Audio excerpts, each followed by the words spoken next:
السلام علیکم ورحمۃ اللہ وبرکاتہ نحمدہ ونصلی علی رسولہ الکریم اما بعد فاعوذ باللہ من الشیطان الرجیم بسم اللہ الرحمن الرحیم رب اشرح لی صدری ویسر لی امری واحلل عقدۃ من لسانی یفقہوا قولی۔ ناظرین، پروگرام وہ جن سے اللہ راضی ہوا کے ساتھ کول سکندر آپ کی خدمت میں حاضر ہے۔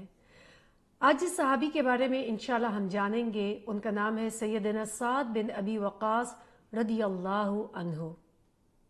حضرت سعد بن ابی وقاص کے بارے میں کہا جاتا ہے کہ آپ فاتح ایران تھے۔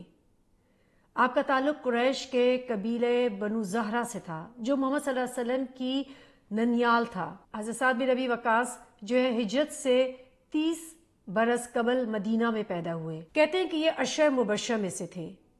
حضرت سعد بن ابی وقاص جب 17 سال کے تھے، اور یہ وہ عمر ہوتی ہے کہ جب تمام لڑکے جو ہیں وہ اپنی دنیاوی اور ایسے کاموں میں مصروف ہوتے ہیں جس سے ان کو کوئی نفع نہیں ہوتا، لیکن اس وقت بھی سعد بن ابی وقاص اپنے وقت کو نفع بخش طریقے سے گزارتے تھے۔ آپ تیر اندازی کرتے تھے، نیزہ زنی کرتے تھے اور بہت اچھے تیر بھی بناتے تھے۔ کہتے ہیں حضرت سعد بن ابی وقاص کو اپنی قبیلے کی جہالت پہ اور گمراہی کی زندگی کے بہت افسوس ہوتا تھا۔ ہمیشہ سوچتے تھے کہ کوئی ایسی غیبی طاقت آ جائے جو ان کی قوم کو جہالت سے نکال کر صراط المستقیم پر چلا دے۔ حضرت سعد بن ابی وقاص بتاتے ہیں کہ ایک دن رات کو انہوں نے خواب میں دیکھا۔ وہ کہتے ہیں میں نے خواب دیکھا کہ میں اندھیروں میں ڈوب رہا ہوں، پھر مجھے آسمان پہ چاند نظر آیا۔ وہ کہتے ہیں میں اس مہتاب کی طرف بڑھنے لگا، قریب گیا تو وہاں پر تو پہلے سے ہی 3 لوگ موجود تھے۔ وہ کہتے ہیں میں قریب گیا تو وہاں پر دیکھا کہ زید بن حارثہ، حضرت ابوبکر صدیق، حضرت علی بن ابی طالب پہلے سے موجود تھے۔ کہتے ہیں جب میری صبح آنکھ کھلی تو میں نے سوچ لیا کہ یہ اللہ تعالیٰ کی طرف سے مجھے کوئی ہدایت تھی اور وہ چاہتا ہے کہ میں اسلام قبول کر لوں۔ کہتے ہیں صبح کے وقت میں اللہ کے رسول صلی اللہ علیہ وسلم کو دیکھنے کے لیے نکل گیا۔ دیکھا تو اللہ کے رسول صلی اللہ علیہ وسلم جو ہے تمام صحابہ کے ساتھ جیات کے محلے میں ابھی عصر کی نماز پڑھ کے فارغ ہوئے تھے۔ میں اللہ کے رسول صلی اللہ علیہ وسلم کے پاس گیا اور میں نے ان کو بتایا کہ میں اسلام قبول کرنا چاہتا ہوں۔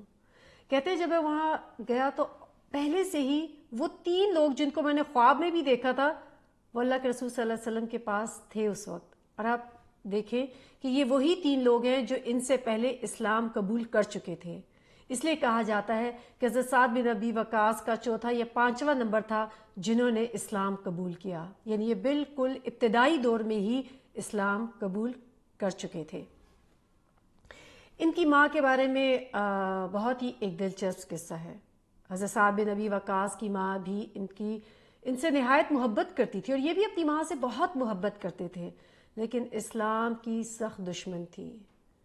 اس نے حضرت سعد بن ابی وقاص سے کہا کہ اگر کہ آپ اسلام کو نہیں چھوڑیں گے تو میں بھوکی مر جاؤں گی، نہ کھاؤں گی نہ پیوں گی، اور لوگ ساری زندگی آپ کو اس بات کا طعنہ دیں گے کہ تمہاری وجہ سے تمہاری ماں کی موت واقع ہو گئی۔ حضرت سعد بن ابی وقاص کہتے ہیں کہ میں نے اپنی ماں کو بہت محبت سے پیار سے بار بار آ کر سمجھاتا تھا کہ میری ماں سے کہتا کہ کچھ کھا لو، لیکن کسی صورت وہ کھانے کو تیار نہیں ہوتی تھی۔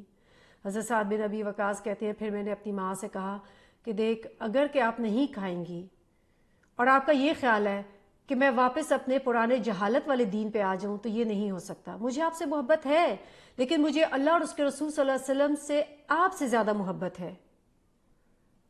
وہ کہتی ہے اگر آپ کی ایک نہیں کتنی ہی روحیں آپ کے جسم سے نکل جائیں اس کے باوجود بھی میں اللہ اور اس کے رسول کا انکار نہیں کروں گا۔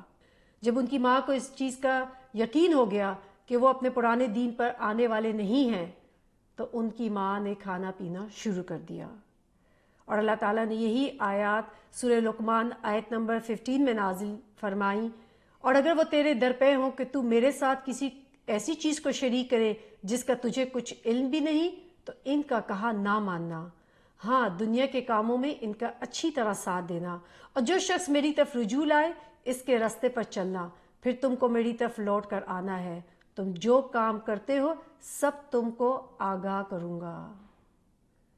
ناظرین، حضرت سعد بن ابی وقاص کہ اسی آپ دیکھیں کہ اپنی والدہ کے تعلق، اور کیونکہ انہوں نے شرک سے کسی طریقے سے نہیں مانا اور اسلام سے انکار نہیں کیا، تو اللہ تعالیٰ نے پھر ان کو کتنی عزت دی۔ ناظرین، یہاں پر لیتے ہیں ایک چھوٹی سی بریک، اور بریک کے بعد واپس آ کے حضرت سعد بن ابی وقاص کے بارے میں مزید جانیں گے۔ السلام علیکم ورحمۃ اللہ وبرکاتہ۔